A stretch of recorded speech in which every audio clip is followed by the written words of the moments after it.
ప్రస్తుతానికి మనం యెరూషలేము ఓల్డ్ సిటీలో కలిగిన బెతెస్దా కోనేటి ప్రాంగణంలో మనం ఉన్నాం.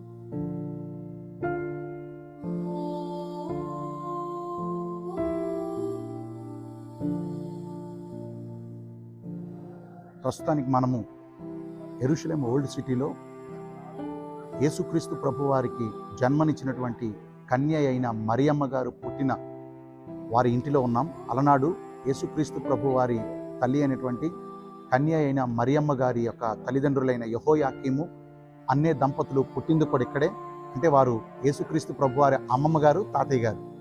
యేసుక్రీస్తు ప్రభు వారి అమ్మమ్మ గారు, తాతయ్య గారు ఇదే స్థలంలో పుట్టారు. యేసుక్రీస్తు ప్రభు వారికి జన్మనిచ్చిన కన్య అయిన మరియమ్మ గారు ఇదే స్థలంలో పుట్టారు. ఇంకొకటి ఆసక్తికరమైన విషయం, యేసుక్రీస్తు ప్రభు వారి బాల్యప్రాయంలో ఇక్కడ కూడా వచ్చి ఉంటారు, ఇక్కడ కూడా ఉండే ఉంటారు. ఎందుకంటే అమ్మమ్మ గారు, తాతయ్య గారి ఇంటికి వెళ్ళకుండా ఎవరు ఉంటారండి? యేసు ప్రభు వారు కూడా ఇక్కడ ఈ గృహంలో ఉండే ఉంటారని ఒక చిన్న నమ్మకం. ఈ స్థలం పైన ఈ చర్చిని క్రూసేడర్స్ టైంలో కట్టడం జరిగింది. ఒక అందమైన చర్చి మనం చూస్తున్నాం. కింద గ్రోటో ఉంటుందండి. అలాంటి కాలపు గుహలు. ఇప్పుడంటే మనకి పక్కా ఇళ్ళు ఇవన్నీ ఉన్నాయి, కానీ అప్పుడు గుహల్లో జీవించేవారు. 2000 సంవత్సరాల క్రితం, 3000 సంవత్సరాల క్రితం నాటి పరిస్థితులు అవన్నీ కూడా గుహల్లో జీవించేవారు.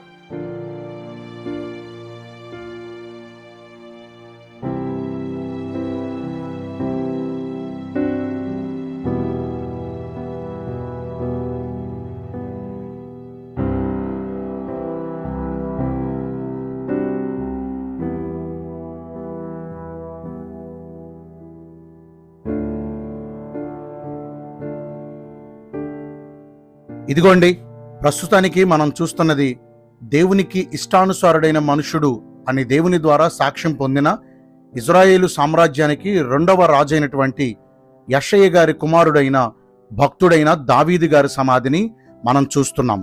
ఇదిగో ఇదే ఆ దావీదు గారి సమాధి.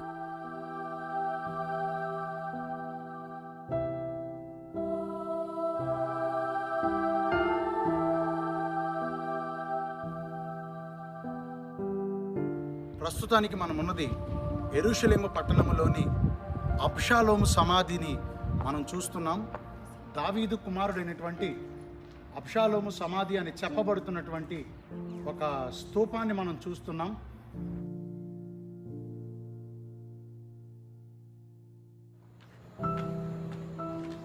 ప్రస్తుతానికి మనం చూస్తున్నది బైబిల్ గ్రంథములోని పాత నిబంధన గ్రంథము నాటి కాలములో ఉన్నటువంటి ప్రవక్తలైనటువంటి హగ్గయి గారు, ప్రవక్త అయినటువంటి మలాకీ గారు సమాధి చేయబడిన ప్రాంతాన్ని మనం చూస్తున్నాం.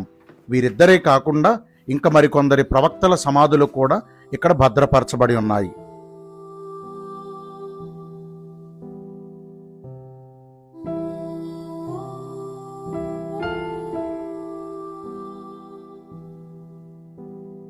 ప్రస్తుతానికి మనము యెరూషలేము పట్టణానికి ఎదురుగా 300 అడుగుల ఎత్తులో ఉన్నటువంటి ఒలీవుల కొండ మీద ఉన్నాం.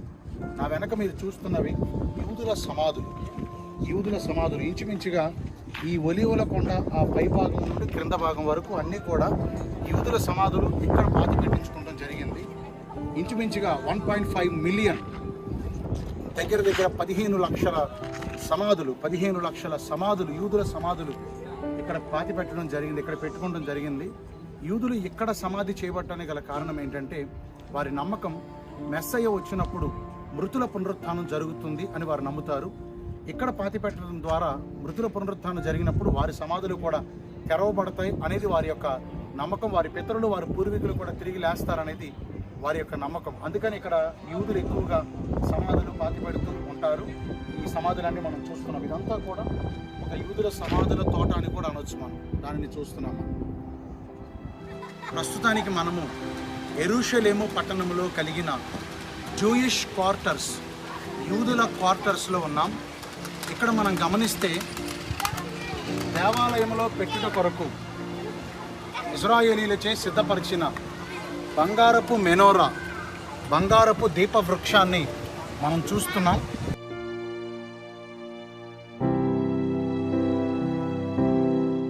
యెరూషలేము పట్టణంలో కలిగిన వెస్ట్రన్ వాల్, వీపింగ్ వాల్, ఏడ్పుల గోడ అనే ప్రదేశంలో మనం ఉన్నాం. నా వెనకాల మీరు చూస్తున్నారు, ఇది వెస్ట్రన్ వాల్ అంటారు ఇక్కడ దీనిని. వీపింగ్ వాల్, వెయిలింగ్ వాల్ అని కూడా అంటారు.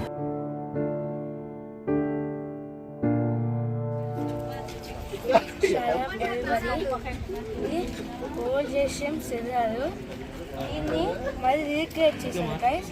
మనం ఇప్పుడు చూస్తున్నాం, రీక్రియేట్ చేశారు. దీంట్లో బోన్స్ ఇంకా ఏవే దొరుకుతాయి. మీరు చూసిన బాధ్యత ఏమనిపించింది దాకా. ప్రస్తుతానికి మనం యెరూషలేము పట్టణానికి ఎదురుగా ఉన్నటువంటి ఒలీవల కొండ మీద ఉన్నాం.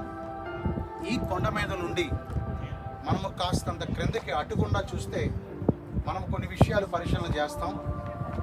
అదిగోండి, మనం తిన్నగా చూస్తున్నాం బంగారపు రంగులో. ఆ బంగారపు రంగులో డోమ్ లాగా ఉంది కదండి, దానిని డోమ్ ఆఫ్ ద రాక్ అని పిలుస్తారు. దానిని డోమ్ ఆఫ్ ద రాక్. అక్కడే అబ్రహాము ఇస్సాకును బలి ఇచ్చిన మోరియా కొండ, మోరియా పర్వతం అంటాం. అదే ప్రదేశంలో అబ్రహాము ఇస్సాకును బలి ఇచ్చాడు. ఆ తరువాత అదే ప్రదేశంలో సొలొమోను దేవాలయాన్ని కట్టించారు, బంగారపు దేవాలయాన్ని.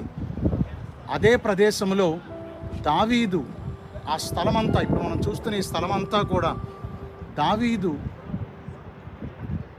పొలమును కొని, గానుగుల పొలమును కొని, ఆ గానుగుల పొలమును దేవుని మందిరం కొరకు ప్రత్యేకించిన ఆ స్థలము, అదే స్థలము డోమ్ ఆఫ్ ద రాక్ అని పిలువబడుతున్న బంగారపు రంగులో గోపురంగా కనపడుతుంది చూడండి, అదే డోమ్ ఆఫ్ ద రాక్. మనం కాస్తంత ఇటుగుండా వస్తే బంగారపు ఉల్లిపాయలు కనపడుతున్నాయి. ఆ బంగారపు ఉల్లిపాయలు మగ్ధలేని మరియ పేరట కట్టబడిన ఒక అద్భుతమైనటువంటి మందిరం అక్కడ ఉంది. ప్రస్తుతానికి మనము యెరూషలేము పట్టణములో కలిగిన ది టెంపుల్ మౌంట్ ప్రాంగణములో కట్టబడినటువంటి the dome of the rock అనే ప్రాంగణంలో మనం ఉన్నామండి. ఇప్పుడు మీరు చూస్తున్నది the dome of the rock. అరబ్బుల స్వాధీనంలో ఉన్నటువంటి ముస్లింలు తమ దైవాన్ని ఆరాధించే, తమ దేవునికి నమాజులు చేసే మసీదుగా పిలువబడుతుంది. ఈ ప్రాంగణంలో మనం ఉన్నాము. ఇప్పుడు మనం చూస్తున్నదంతా కూడా the dome of the rock.